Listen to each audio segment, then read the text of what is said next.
Fala aí, eu sou a Bia do Responde Aí e vamos bater um papo sobre o processo de ortogonalização de Gram-Schmidt. Vamos começar vendo um exemplo. Vamos supor que a gente queira projetar um vetor V nessa base aqui. A gente sabe projetar um vetor em uma base quando os vetores da base são ortogonais, certo? Então a gente tem que começar verificando se esses dois vetores da base são ortogonais. E como é que a gente faz isso? A gente tem que ver se o produto interno entre eles é zero. Se a gente faz isso, a gente vai encontrar esse resultado aqui. Multiplica aqui o primeiro pelo primeiro, vai dar 3, a segunda coordenada pela segunda vai dar 8, a soma das duas está dando 11, que é diferente de zero.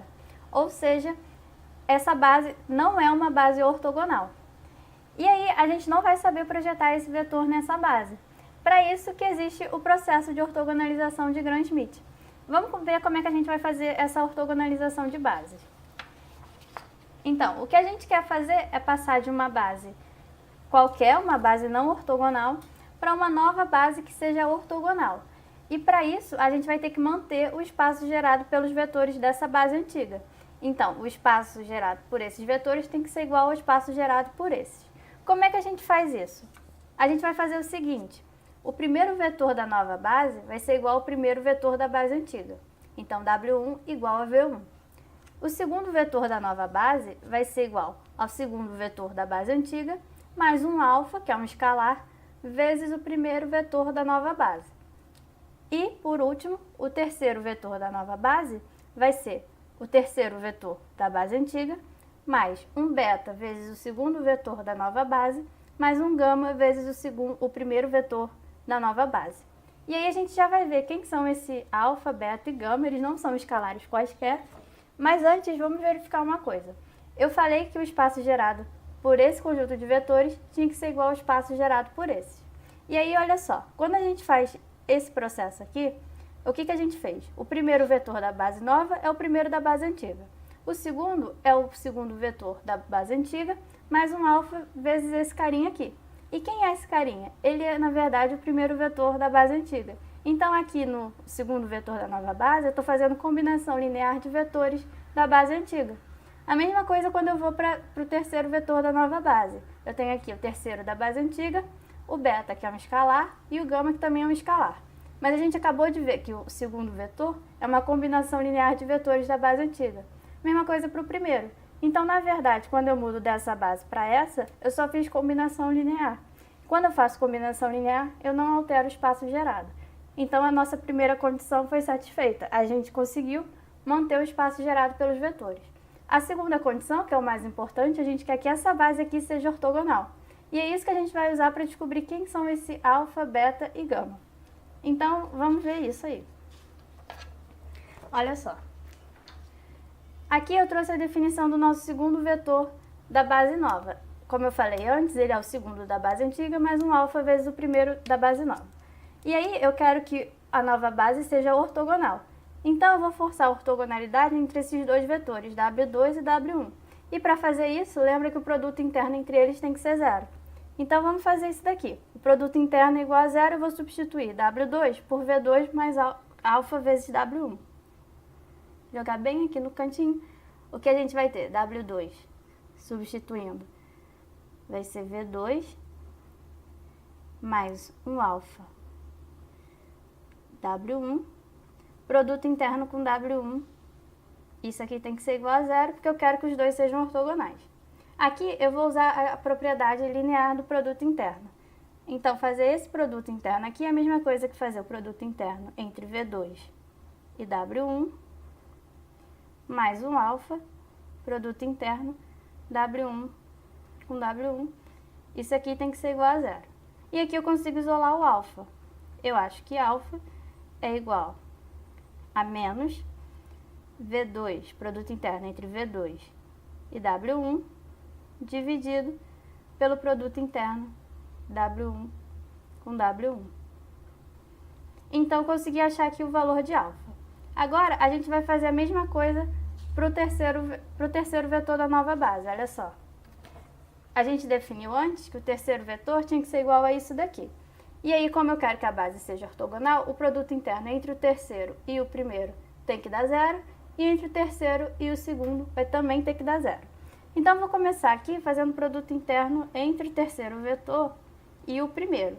E aí, eu vou substituir o terceiro por essa combinação linear aqui, igual eu fiz antes. Então, o que eu vou ter aqui? Vai ser V3 mais beta W2 mais gama W1, produto interno com W1 igual a zero. Usando as propriedades lineares do produto interno, a gente vai ter que V3 produto interno com W1,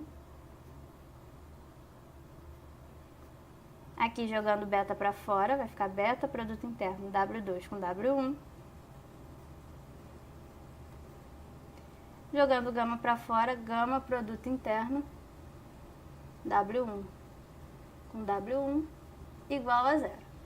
E aí, olha só, aqui a gente ficou com produto interno entre W2 e W1. Como os dois são ortogonais, isso daqui vai ter que dar zero.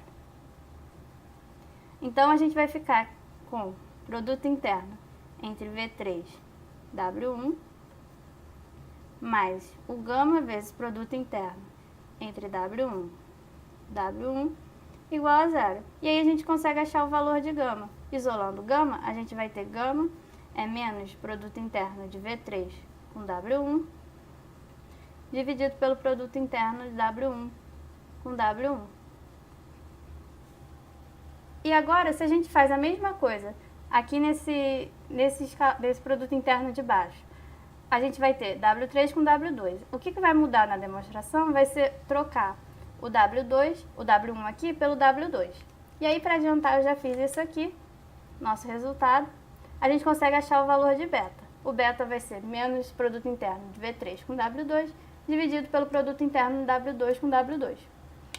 Então, a gente conseguiu achar os valores de alfa, beta e gama. Substituindo lá naquelas relações que a gente tinha no início, a gente vai ter isso daqui. Eu só troquei o alfa, beta e gama pelo que a gente acabou de achar.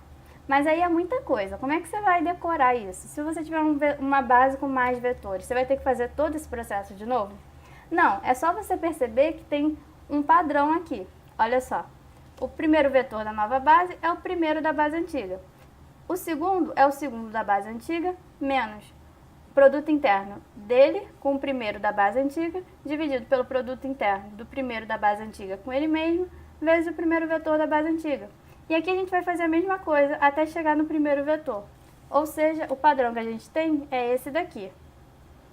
O enésimo vetor da nova base é o enésimo da base antiga, menos o produto interno do enésimo da base antiga com o primeiro da nova base, dividido pelo produto interno do primeiro da nova base com ele mesmo, vezes o primeiro vetor. E aí eu vou fazendo isso até chegar no enésimo menos um vetor.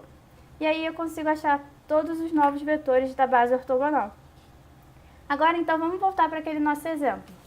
Eu quero transformar aquela base que a gente tinha em uma base ortogonal para eu poder projetar um vetor nela. Então, o que a gente vai fazer?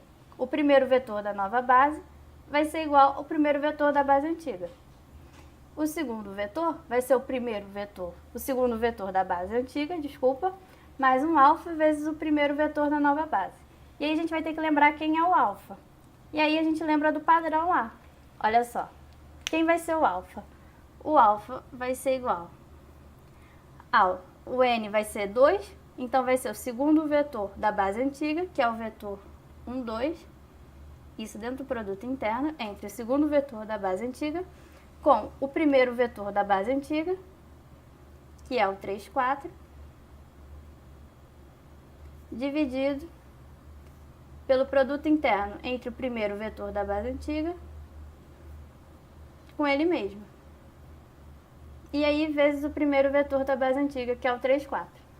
Então, aqui a gente só usou o padrão que a gente tinha. Fazendo essa continha aqui, de produto interno, a gente vai achar 11 sobre 25.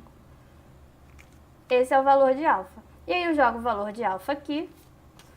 O que eu vou ter é isso. O segundo vetor da nova base vai dar esse resultado aqui. Então, a gente consegue formar agora a nossa base ortogonal. Ela vai ser essa base aqui. Se a gente verificar o produto interno entre esses dois vetores, realmente vai dar zero. Então, a gente conseguiu ortogonalizar a nossa base. Esse vídeo te ajudou? Responde aí